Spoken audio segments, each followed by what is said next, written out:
sore guys, sekarang ini saya berada di rumah tinggal Ketua Tanwis MWC NU Tempuran.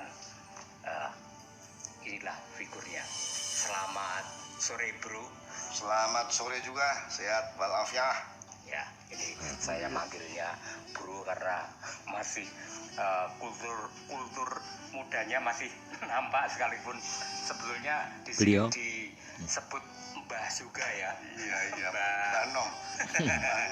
Iya, Mbah Cari gitu ya. Iya. Mbah Cari Sidoagung. Tempo hari saya sowan ke tempat Pak Bambang, Ketua Tanwis MWC NU Sawangan. Beliau itu punya ini kerentek, bukan semua kerentek, tapi sudah sedang dilaksanakan BUMNU. Apakah di Tempuran ini juga ada itu? Ya, alhamdulillah BUMNU di Tempuran sudah kita resmikan pada tanggal 17 Agustus. Sudah. Ya. Pada tahun 2020. Dan pelan-pelan kita sudah mulai berjalan. Ini ada kebutuhan rumah tangga, kemudian juga kebutuhan anak-anak perempuan seperti pembalut dan macam-macam. Kemudian kita juga sekarang memulai dengan pemasaran gas LPG, bagnu, kemudian minyak goreng, juga gula pasir, dan masih banyak yang lain. Itu artinya kan untuk pemberdayaan, tetapi juga untuk kesejahteraan warga NU itu mungkin? Ya, memang sebetulnya kan NU itu organisasi terbesar dan terkaya. Pertama adalah kaya umat. Cuman manusia di NU ini sangat banyak belum termanajemen secara bagus. Nah, kalau manajemen ini akan dimulai dari kapan, dari apa? Pintu yang paling tepat adalah pemberdayaan ekonomi. Karena orang ibadah itu tentu butuh ekonomi. Kita butuh kebutuhan sehari-hari. Kenapa kita harus belanja kepada orang lain selain non-muslim? Padahal kita ini orang muslim yang sangat banyak, berpotensi, SDM-nya sangat cukup, tapi kenapa belum? Lah, maka dengan adanya BUMNU ini semoga bisa menjadi pintu pembukaan kesejahteraan Jamaah Nahdlatul Ulama, juga sebagai bentuk kemandirian umat. Jadi besok namanya NU itu akan mandiri, tidak menggantungkan pada pihak ketiga, pemerintah dan macam-macam. Karena umatnya sudah dipercayakan.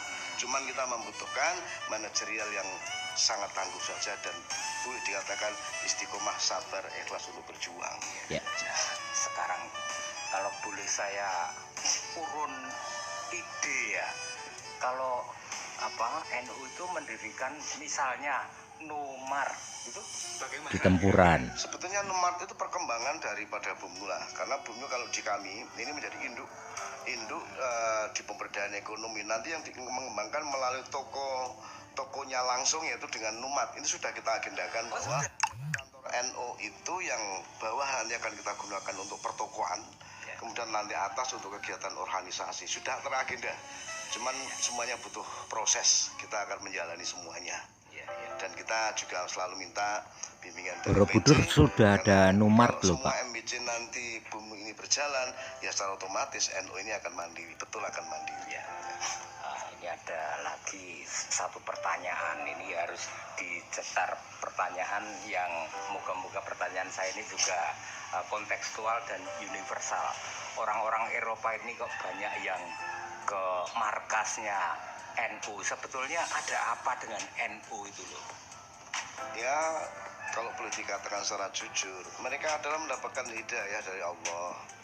Terbuka hatinya, ternyata NU itu menjadi organisasi perdamaian dunia, bukan di Indonesia. Di Indonesia saja ya. Sekarang non-muslim juga sudah mulai melirik dan tertarik dengan NU. Karena apa? Dipahami, disadari.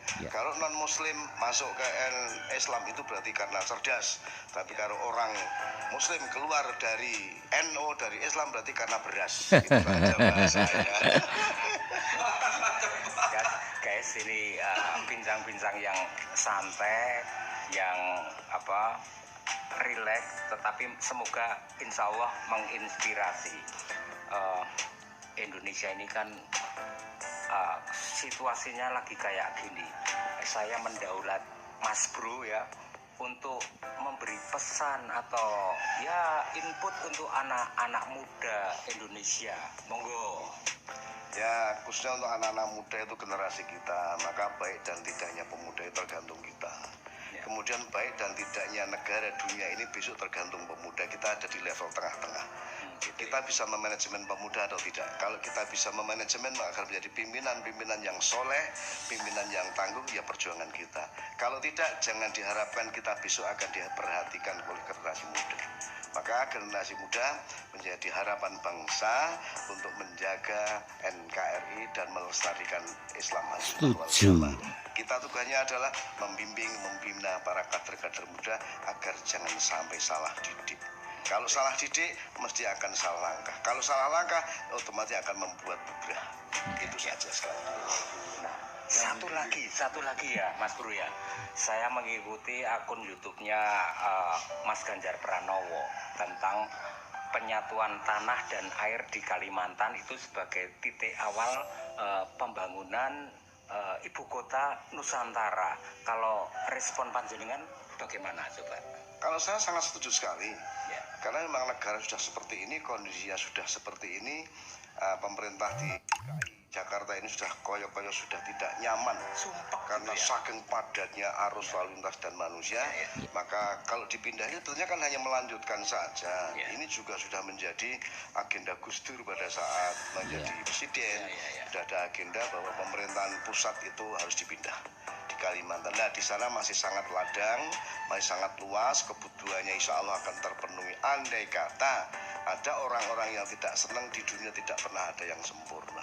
Maka sekali lagi, saya selaku masyarakat Indonesia sangat setuju dan mendukung perpindahan ibu kota Indonesia di Kalimantan itu. Semoga lebih baik dan lebih manfaat. Itu artinya menyokong secara spiritual dan doa gitu ya? Iya, kita kan saling membantu lah. Apa yang akan kita bantu sesuai dengan kemampuan, sesuai dengan posisi. Dan bagi orang yang ada di atas, jangan pernah meremehkan bantuan-bantuan yang sedikit. Bahasanya begini, orang punya bego, punya kapal dan minyak, tapi dia tusuk gigi. Jangan menghina dengan tusuk gigi. Makanya saling menghargai, saling menghormati sesama manusia. Karena kemampuannya tidak akan salah. Toleransi, saling menghargai. Semua mesti ada manfaatnya, karena Allah menakdirkan seperti itu. Oke, terima kasih guys. Itu saja bincang singkat saya dengan Ketua Tanfiz MWJ NU Tempuran ya. Ini di rumah beliau di Dusun Singosari. Wah, ini Sidoagung Tempuran ya. Untuk semua viewer yang masih mengikuti channel Poros Borobudur. Nah, pesan Mbak Gemblung ya, Saya kerukunan di lingkungan masing-masing, di lingkungan kerja, di lingkungan instansi, di lingkungan pendidikan, di pasar atau di mana saja, jaga kerukunan dan jaga persatuan. Salam rukun salawase dan salam kebangsaan. Merdeka, sekali merdeka, tetap merdeka.